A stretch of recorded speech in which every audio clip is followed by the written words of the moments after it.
Surveillance camera footage shows the moment an administrative building was hit during fighting in Ukraine. At least 6 people were killed by that explosion in Kharkiv.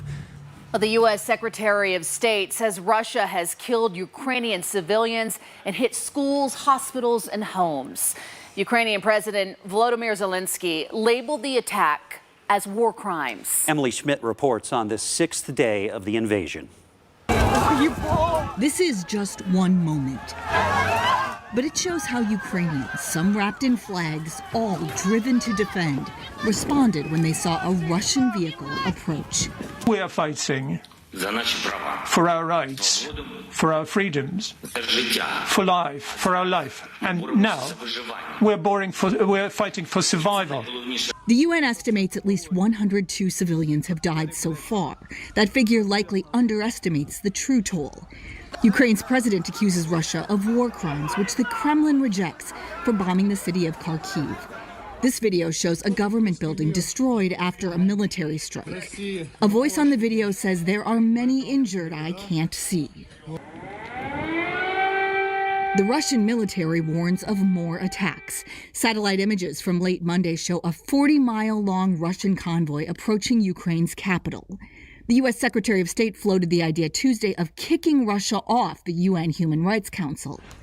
These are the human rights abuses this council was created to stop. If we cannot come together now, when will we come together? An update on this moment. Ukrainians fought. Eventually, the Russian vehicle surged forward into a country where it is unwanted, but still undeterred. I'm Emily Schmidt reporting. Thousands of people are continuing to escape Ukraine. The United Nations is declaring the Ukraine refugee crisis the largest of its kind in Europe in over 2 decades. UN officials say conditions will continue to deteriorate at border crossings as the war between Russia and Ukraine rages on. Certainly one of the largest in recent times. We haven't seen displacement of this magnitude in Europe since the mid-90s. There's still long queues of people to get out, traffic jams, trying to find any way to find their safe route, their escape route. The UN says nearly 700,000 refugees have crossed from Ukraine into neighboring countries.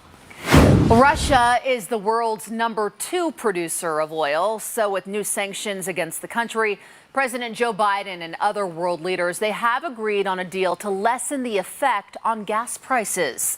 The United States now joining with allies to release up to 60 million barrels of crude oil.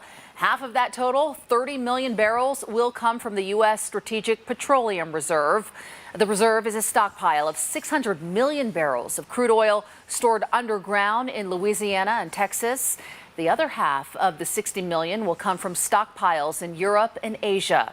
The U.S. gas prices right now, they are up, reaching highs not seen in 7 years. We will continue to cover the Russian invasion of Ukraine and will provide updates both on air and online through our social media pages and on our website, fox13now.com.